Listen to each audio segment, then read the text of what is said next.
Hey there, it's James Taylor here, and I'm delighted today to welcome Steve Cadigan. Steve is a speaker and one of the top talent advisors in the world today. Having worked in the human resources industry for over 30 years, Steve is a highly sought after expert for organizations who want to build compelling talent solutions. His clients have included some of the most innovative organizations in the world: Google, GoPro, Twitter, Royal Bank of Scotland, and the BBC, among others. Steve may be best known for being the top HR executive at LinkedIn during its biggest growth years, 2009 to 2012. And Steve's work helping build LinkedIn's culture has been recognized as the textbook example of how to scale a company the right way and make culture a competitive advantage. It's my great pleasure to have Steve with us today. So welcome, Steve. Thank you so much for having me. So share with us all what's happening in your world just now. You know, I'm finding today that there is an enormous appetite for organizations to build what I'm calling compelling talent solutions. You know, as we see more and more businesses become focused on knowledge workers and recognizing that their biggest asset is their data or their technical capabilities, finding the right people to help scale your business or go through a digital transformation is something I'm seeing around the world. And it's really fun for me to help organizations, let's take banks for example, that are facing this new reality where the Googles are coming after them or the PayPals are coming after them or Apple's coming after them, and they have to build a different model in a different way. Plus you have retail bank customers declining, and the experience of a retail bank is now on a mobile phone. And so to realize these new business models around the world, organizations are having to adjust their talent strategies. And so it fits for me as someone who helped grow new organizations and new talent strategies to be able to find a lot of success and a lot of enjoyment around that. Now, I was always really intrigued with LinkedIn as a company. One of their acquisitions, quite late on, I think, was Lynda. A friend of mine worked at lynda.com. And I always thought that was such a natural acquisition in terms of, LinkedIn, you think about people finding jobs and being able to highlight what they're about in their careers. But then you have this flip side about people now always having to reskill and retrain. And I just thought it was such a natural marriage between those two things as well. So in the companies that you're working for at the moment, you have the talent acquisition part, let's say, around that. But then you have this whole other part, which is around the training and the management. When you're being brought in as a speaker today, is most of the companies a challenge more around the acquisition and having that culture, or is it around the skills, the soft and the hard skills? That's a great question. And there are a number of really interesting elements that organizations are facing around the world, regardless of industry, regardless of geography. I think we have a global trend of people leaving organizations faster than ever before. And we have a challenge in that, the very nature of the value of a skill today, the shelf life of that value to you as a professional, how can I use that skill to make me more employable and more valuable, is diminishing. There is a gentleman in the Valley here, his name's John Seely Brown. He's the former CEO of Xerox. And in its era, it was cooler than Apple and Google combined. It was the hot company. And John, in the last 15, 20 years, has dedicated himself to the world of education. And what he's said recently in a book that he published is that the shelf life of a skill today is around 10 years, and it used to be 50. So now we have this really interesting dynamic on two sides of the employment equation. On the employee side, there's concern that the skills I have, are they going to be viable? And an uncertainty around what skills will I need in the future. And similarly, on the business side, we're seeing industries getting disrupted.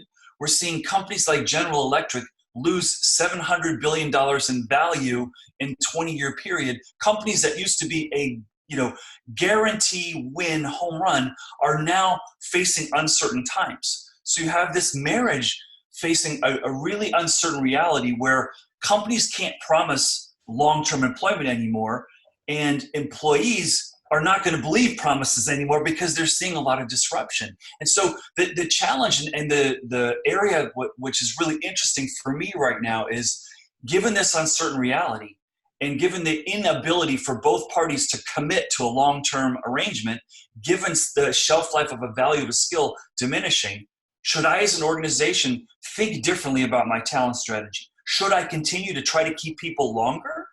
Or should I recognize that maybe people won't stay as long and build a different talent model? And that's where the thirst is coming in for the organizations that bring me in to speak in the conferences where I talk, is that we all feel like this is changing pretty fast, and we need to rethink our talent strategies to face this new reality. There's also another thing that's kind of going on there. You mentioned this idea of kind of rethinking the talent strategy, and then also thinking, rethinking the skill, the training side around that as well. I was speaking last week in Singapore at Visa University, and I'm always really intrigued at a lot of these companies. I think companies like Google actually led the way, and you can argue companies like LinkedIn as well in a different way, that they're creating training and reskilling, not just for their own workers, but also for their clients and their customers and their partners as well. So they're almost like a partner in this digital transformation, because every industry is going through it, and you're thinking, well, where should I be learning about this digital transformation? And if that company also, that you're going for that learning piece, is also has products and services to help that, there's almost like a stronger bond there. Going back to that culture side again. I couldn't agree with you more. And I'm seeing organizations extend the training and the learning commitment and resources to their alumni. Think of a world today where we have, and everywhere I go, I ask people, are people staying in your company longer today or shorter? And everyone says they're leaving faster. So in an era where people are leaving faster and skills aren't lasting as long, it stands to reason that the value that you can bring is going to include nurturing your alumni community. And if you can't promise job security anymore, what can you promise? You can promise that I'll make you better for the future. And that's the best investment I think an organization can make today to their people. I can't promise you a job, but I can promise I'll make you better for tomorrow. We both know the world's going to change. I can't guarantee this industry is not going to get shaken. But if I make you more valuable, chances are you might want to stick around longer. And I think this is what you're seeing, what I'm seeing, and I think what a lot of organizations are facing is, so how do we address that? And I think where I'm seeing some progressive changes are organizations like Spotify in Sweden, for example, instituting a practice where we discourage you from staying in your role more than 2 years. Now, we don't want you to leave the organization, but in an era of massive turnover, increase in turnover, the ultimate insurance policy is more people understanding how the organization parts work, so you don't have single points of failure. And that also solves the increased thirst to learn. Because if I'm going to be more valuable the more I know and the faster I can learn and apply, and I think that is what organizations need. I say today, job security is employability, not employment. If I can make you more vital for tomorrow, isn't that more valuable to you than a promise of a job? Yeah. And so, but it's not something that organizations are moving to very quickly. It's a very uncomfortable equation.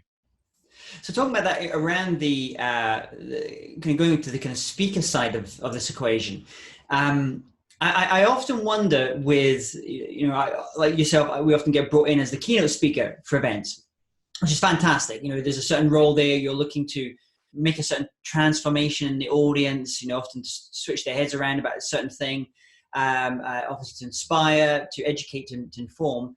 But sometimes I walk away, and I'll often have these conversations with the client as well, and they say, and what else?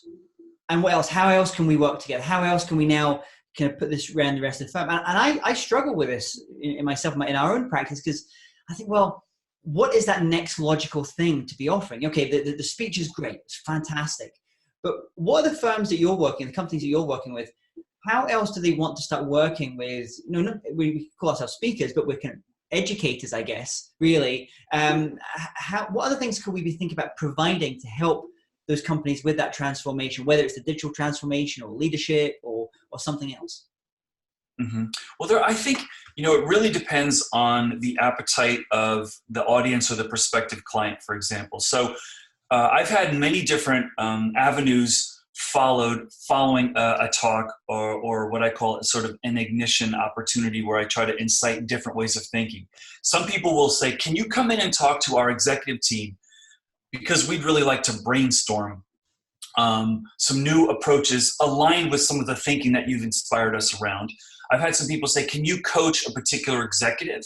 I've actually fielded in the middle of a talk I've given an invitation by someone in the audience to apply to be on their board of directors. Because I had really struck a nerve and hit it hard at something that was really valuable to that organization at the right time. They're really struggling with some elements of their talent strategy, and that's the most extreme opportunity invitation that I've realized from doing that. But it goes along a lot of different ways. I think it's really important as a speaker, and again, I'm only about 6 years into this. I don't consider myself a speaker as much as an educator. I'm still evolving my model and I'm learning. But one of the things that I find is when there's a hunger and a thirst, I'd like to follow that up. And I like to understand what the interest is. But my focal point, my interest is sparking the idea. It's not signing up a 3-year engagement with an organization to be a consultant. That's not interesting to me. Yeah. I was an operator for 30 years of my life going deep. Okay, now I enjoy and I get great satisfaction doing something different. But I think your question is really great, James, because people should think about, as they're speaking, where could this lead and where do I want it to lead? Because I've had to say no, and to a number of people say, we'd love you for a long-term engagement. And I say, well, I've got a host of providers that I vet and I think are better suited for this than I am. I will be an advisor on the outside, but that's not something long-term that I want to do on the inside, for example, right? So it's almost like building an ecosystem around you. You're the igniter there, and then maybe whether it's in a formal or informal type of ecosystem that you're starting to build, so you can make those suggestions. Oh, okay. You're needing something from your learning management system, some courses, some content around that. Right. This is someone here you want to, they're great at doing that side. Or you're wanting now to coach your senior team, the members of your team around this thing. And this is another person. So it's about building, because I'm always fascinated when I meet people that love, for example, the coaching. And I don't consider myself to really be an executive. I'm not an executive coach. I'm always fascinated talking to executive coaches because they have such a different view of the world and they're having such deep conversations with individuals. And I think that's great. I've got someone I can go to now to make that recommendation. Right. And I think your point is a really good one. I think as speakers, we have a professional obligation to have follow-through options for people who want to go deeper. I mean, and what a blessing that someone's really sparked someone's interest and they would like to explore it more. So if that's not something you want to do personally, well, the more options you have to deliver that, I think it just builds your credibility, and I think it's good business, but it's also more fun. And for me, the laboratory that I like to look at is the work environment, and the more organizations I can go into and explore and poke around and say, what are you doing? What's working? What's not working? Where are your frustrations? The more I learn and the more I'm informed to be a better speaker because I get more material, right? Yeah. Absolutely. So a friend of mine, Frederick Harron, is a great speaker. He often says that the best conferences you can do as a speaker, especially when you're looking to break into a new country, a new territory, is the HR conferences. There because you're able to expose your ideas to a large number of people, and obviously you're not always being booked from the HR side. You might be getting booked from the C-suite, for example. But I'm wondering, because I'm guessing you're pretty in demand from those kind of HR conferences. The CHRO looking to kind of bring you in. When you're doing this, what are the kind of common worries, the themes that you're hearing time and time again, that if anyone's watching it, if they're a speaker, they might want to kind of like perk their ears up, because these are the things that are top of mind at the moment amongst in the HR community? Yeah, that's great. I think what's top of mind for the HR community right now, for those of you that are hitting it, is I think it's the right amount of adoption of technology without the sacrifice of human connection. I think that's on top of mind. I think what's always been on top of mind for the profession since I've been working in it for over 30 years is credibility. How can we drive and build our credibility to help impact great people, strategies, and organizations? And those first two things that I've just mentioned are completely connected. I think credibility is going to result from, adoption of new analytics, of new ways of measuring human performance, of new ways of motivating, understanding better culture fit and things like that. But I think there's a big fear in the human resource community right now of artificial intelligence, technology, robotics. I mean, because everyone's feeling it. And I think the first subjects that we talked about, which is, I've got an employee base that doesn't stick around as long. What does that mean for me? Should I have a different kind of strategy? And I think people are looking for different approaches and different answers. So those are probably the biggest one. One that I hear repeatedly, which is a really fun one to engage in, I'm sure you hear it from the business organizations you communicate with, is the younger generation sees work very, very differently. And the baby boomers aren't really sure, how to motivate. And it's like a different sort of animal, if you will. And I'm not a big fan of categorizing a group of people into a generation and saying they're all the same, because they're not. But I think this is a big one where, how are we dealing with the people where the loyalty is not what it used to be? And should we really be fighting for these things? I think those are really top of mind for HR leaders today. And as a speaker, when you're going to speak to conferences or to audiences, are you also thinking about the demographics of that audience? In terms of the age splits. If you're speaking to a room of, let's say, I was going to say C-suite, but you're in Silicon Valley, so C-suite can actually mean in their 20s. So it's different. But if you're speaking to very different types of industries, for example, where the strata is often quite obvious between the different generations. Are you thinking about that, the demographics of the audience? Absolutely. I spend as much time as the people who are inviting me to speak at their organization or their conferences, as much time as they're willing to give me to understand the audience. What industries? What's the gender breakdown? What countries are they coming from? What's the familiarity with the English language? What are the hot spots? Yes, of course, Donald Trump is sort of like, don't go there. But I've found that being more equipped, every single talk I've given has helped me adjust and modify to try to tune it to what I think is going to best resonate and adopt the ideas. I will say at the same time, I think sometimes people are really fearful, and let me just say, I don't know a soft way to say this, but over wanting to control exactly what I say. And so I have to try to build trust and say, listen, if this is the theme of your conference, if these are the important topics, I want to understand that. But, I definitely want to, recognize, and what's interesting in the States particularly, and I would assume maybe in other parts of the world as well, there's been an increased discussion around where the political tone of your talk could play. And that's not something we necessarily had to address, I think, very long ago. But, politics is now in the office. It's much more active. In fact, I published an article about this, that, we have to learn how to talk about the hard things in politics and disagreement more than ever before. But I think, yeah, you're absolutely right. Trying to understand the demographics as much as you can. Sometimes they don't know. I mean, it's a really big conference. They may not really understand their demographic, but it is helpful, right? Absolutely. It's almost like America's becoming a bit more like, let's say, countries I speak in the Middle East, where you're always quite conscious of the political, and you have to kind of be very careful about what you say, and you steer away from certain issues. Mm-hmm. And there's that fine line. I mean, I speak a lot about freedom, and because I speak about creativity, and in order to, it's a condition of most creative companies, there's a certain level of freedom.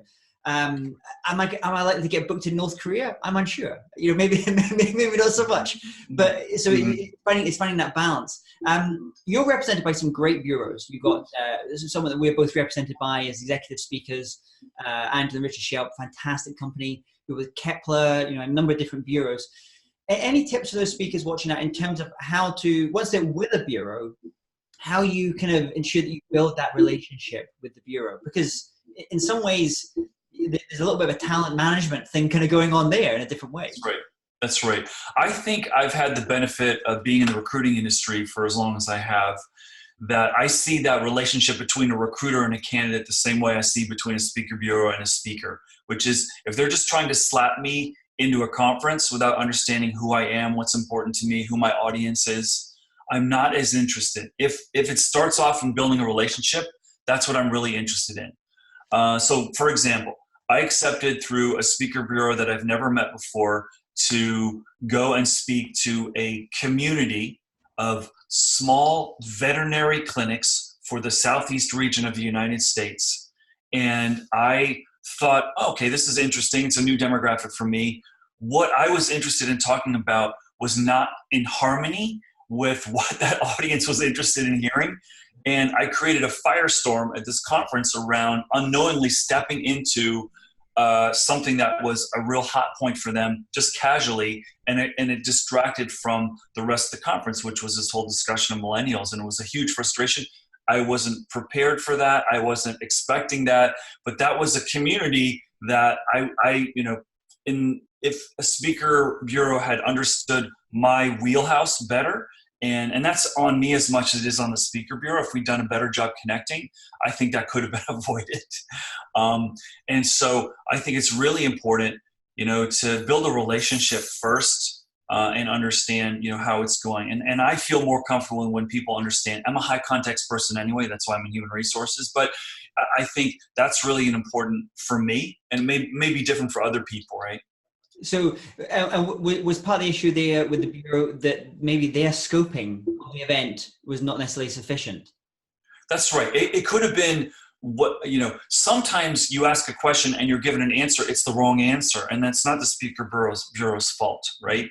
And so I apologized, offered to refund the speaker fee. And I was like, I'm sorry, this didn't go well. I was disappointed that it was 3 or 4 days out of my life that could have been spent doing other things. But it was and I wasn't trying to point fingers anywhere. I felt really bad, about how that went. And so, what it did make me realize is that I need to really make sure that I'm investing as much time as possible. And when you have a bureau or a leader, and sometimes a bureau will just introduce you and step out, and you've got a really great conference planner, that's fine. That's just fine. I want to get to the right source, right? And I'm totally happy with that, because the bureau is understanding that the connection with the client is the ultimate important, bond, right? Yeah, I've come across that as well, and I've tried to get around it in a number of different ways. One is we have case studies. So every time I work with a client, we create a case study from it, like a 1-page PDF case or 2-page PDF case study, which says, this was the industry, this was the country, this was the challenge, this was the audience, these were the outcomes, the ROIs, this was the long form. And once a month, I'll send one of those to the bureaus, to all my bureau partners, and it helps them give a bit more of a steer. Oh, James, is obviously really, this industry here, James really there's a resonance with this particular industry. Really doesn't do so much in this space. I find that was useful. And the other thing I found useful, which I only just started recently doing by accident, is an inquiry came in, and what I actually said, I went back to the client, and I wanted to give it to a bureau, because it was a bureau I hadn't worked with before. And I said, I went back to the client, that's great, I'm available for this date. Let's jump on a call. And what I'd also like to do is to bring my colleague X from XYZ Speaker Bureau in on this call as well, just so we can discuss it, make sure it's a good fit. What was fantastic just doing that was I obviously went into my piece in terms of the discovery call and learning about the event and the client. And then I was able to obviously move into talking about my solution in this case, my keynote, and what I would do, the outcomes, learning outcomes for it. But so the speaker bureau was able to hear how I like to be sold from that. But then the other thing that was really nice is when it came to the fee piece, I went, I'm going to hand that over to X. And he came in and just went as fee. And for me, it was a huge learning opportunity in terms of how to deal with objections. Because he was, so I was like, wow, okay, I never thought about dealing with an objection that way before. That's really interesting. So I've actually done that now with, I think, 3 bureaus I work with, actually jumping on calls with them together early in the relationship, just so we can kind of feel each other out and get a feel of, what works and what doesn't work. Right. So I'm in a situation right now where I'm dealing with a conference without the benefit of a speaker bureau, where it's sort of a referral from a friend. Can you come over to Spain? There's a very big organization that's having an exclusive event for their CEOs. And we are 3 months in to the agreement on when this is going to happen, and I still don't have a signed contract. And the original draft I sent them 3 months ago said, here's a flat fee for travel for me to get to Europe.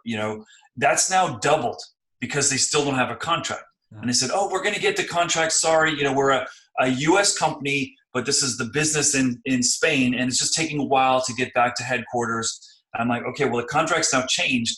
And I'm feeling increasingly uncomfortable, to your point, because I don't want to be the nag. I don't want to be saying, hey, I don't have a contract. And so I just sent another email saying, hey, listen, this conference is planned for about 7 weeks from now, and I've got other people that are interested, and we still have, it's going to happen. Trust it's going to happen. I'm like, well, I'm not booking a flight until I have the contract and the prepayment on this deal. And it's not in my wheelhouse. I do a fair number on my own, and usually it doesn't get dragged out like this. But to your point, having that partner that is prepared to deal with things that you are not as qualified for, or can do it with gravitas and keep you out of the picture, is a nice benefit. So I think you make a really good point. Actually, that's a very, very common, what you just described is very all too common, unfortunately, in this business. Let's switch gears a little bit as we start to kind of finish up here. I'd love to know, I'm going to put you're talking about you've got a flight to Spain soon, so you've got a long haul flight. I'm going you to imagine on this long haul flight, you have sitting next to you any speaker or author, thought leader, living or dead, that you can be sitting next to, having a conversation on this long haul flight together. Who would that be? Oh gosh, I think it's probably someone who's in the domain, and as you can see behind me over here, I'm in the process of writing a book right now, and all those books on my desk, not in the bookcase, are books that I'm using as sort of like, this is the tone that I want to hit. And there's one, and so I've got someone helping me write this book, and what we're grappling with right now is in getting terms of like, what is the right voice? So what I've found as a speaker is I've been on stage with many other people who are published authors, but who've never worked. And I'm the reverse. I've worked, but I've never published. And so I find that there is this human sort of halo effect of credibility if you have a book out there. And it's been really frustrating for me, honestly, in the last few years as a speaker. Like, well, have you published a book? Like, no, but all those people who did never did what I did professionally. Like, doesn't that count for more? It's like, no, it doesn't actually. I'm less, and it's interesting for a speaker bureau to say, you are less of a risk to a conference planner if you have published something and if it's sold really well. So I think it's probably one of these authors here, and it's probably any number of them. There was one thing where this guy, Ben Horowitz, wrote a book called The Hard Thing About Hard Things. And he did it in a way that I want to do, which is all story-based, which is how I like to deliver a lot of my talks, mainly stories. So I would love to be on a flight with him and say, tell me more, right? And I don't know that he's more of one of the top investors in Silicon Valley. Andreessen Horowitz is one of the most prolific VC firms in the world. So he does some speaking, but his voice in that book and how he portrayed that, I would just love to mine for 8 or 9 hours. And he would probably say, flight attendant, he needs to be seated somewhere else. Really annoying me right now. Yeah. And you've speaking at so many events, you've met a lot of other speakers, and you've been working alongside other speakers at different events. What's the best piece of advice that you've received from another speaker?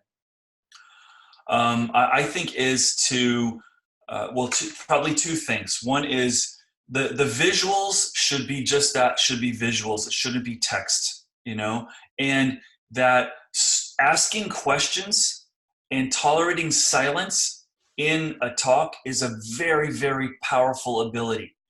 I think early in my venture in this world of speaking, I thought I had to prove that I was worthy, and I thought the right way to do that was just keep going on and on and on and filling lots of like insightful ideas and thoughts.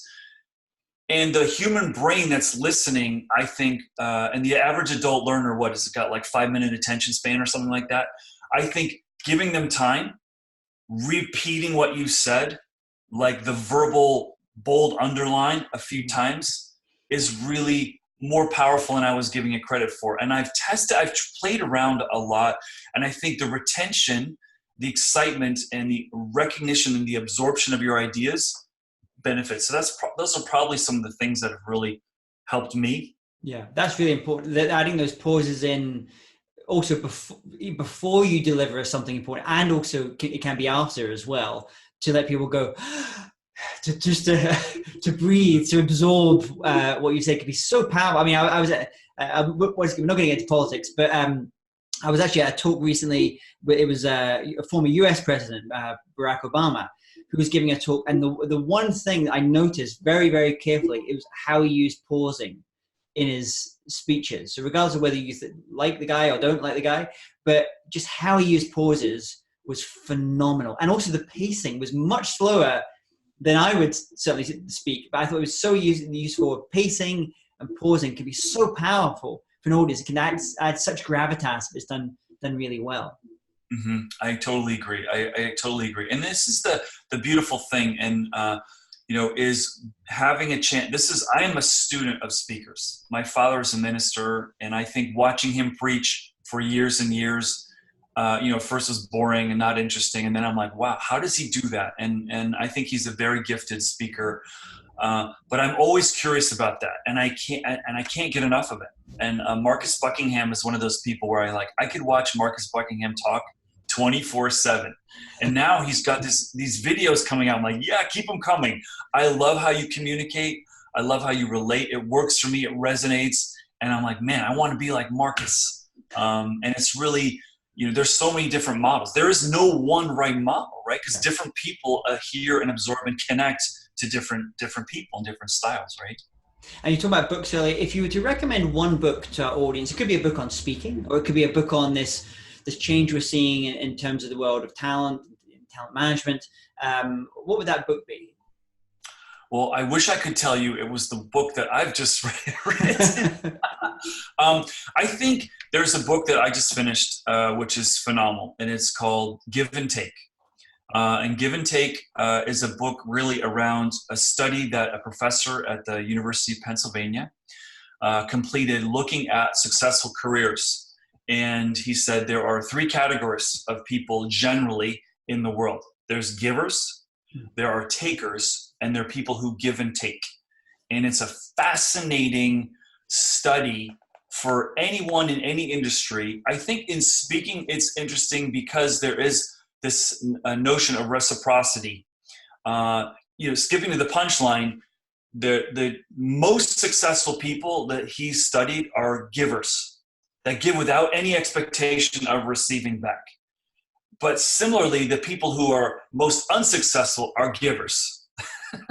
and so it's how you give and when you give, and it's really, really fascinating how he's covered this, and then talks about people who are takers. Ken Lay, the former CEO of Enron, was a taker, for example, and he covers some really fascinating people. And that book, more than any other one, sort of made me go, I never thought of the world in those terms. Am I a giver? Am I a taker? Am I a giver and taker? And who are the people around me that I'm attracted to that I want to be with more, right? Yeah. And so I would recommend that book just as a general sort of wow, that stirred my model a little bit and tickled my brain.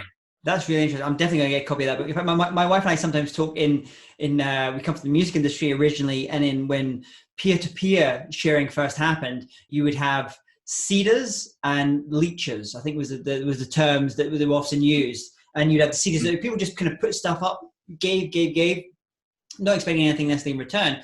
And then you had the leechers, or you had the lurkers, was the other one.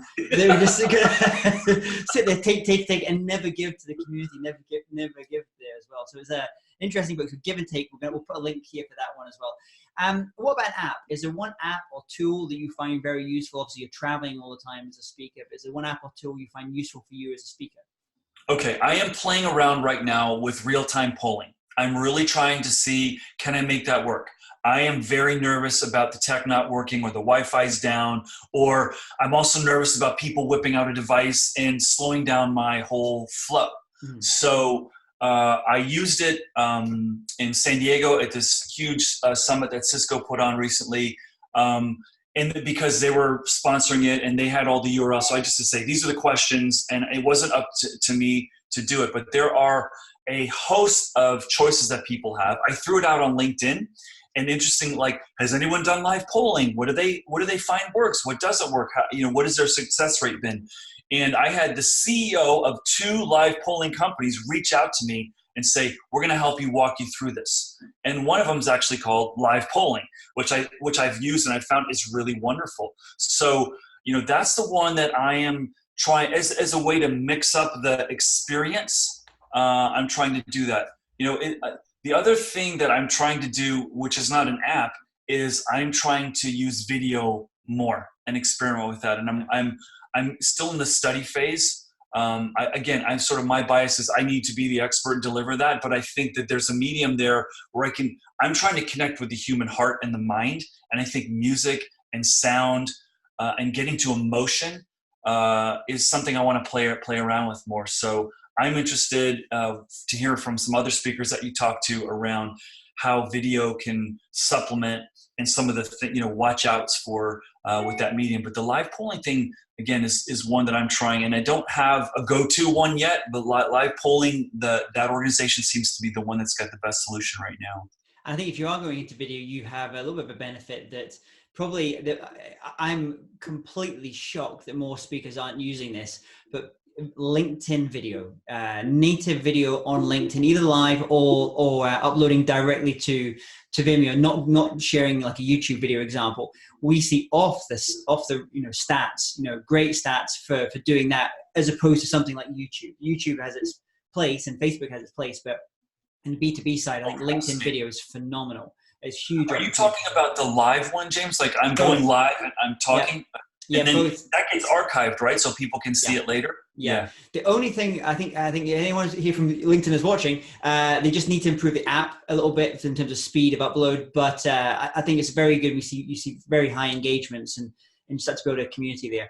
A final kind of question for you. I want you to imagine you woke up tomorrow morning and you have to start from scratch. So you have all the skills, all the knowledge that you've acquired over the years, but no one knows you. You know no one. What would you do? How would you restart things? Oh, wow. So considering that I have the knowledge base that I have in terms of the domain, how would I start things? I think I would focus less on worrying about what other people think and more around feeling great about my content, really believing. I wouldn't approach it from I need to impress people. I'd approach it more like, how can I really nail this thoroughly? And then I know I'm going to be able to realize the other objectives. So I'm not sure if that's where you're going with that question, but that's probably how I would think about it differently. I think I've spent a lot of time in the early years trying to, I got to make this right for them. When I think I would have been better served saying, no, let me just be the master of my domain here, and look for ways of building that out. And I think it achieves both ends, but I think I'm starting with it from the right way. Now you have your gig coming up in Barcelona. What is in your speaker bag? What is in that bag of things that you take with you to all of your various speaking engagements? Well, gosh, I've got I've got the busiest September and October lined up that I've had ever, where I've got 2 Barcelona, 2 Madrid, 1 Barcelona, Mexico City, Santa Fe, New Mexico.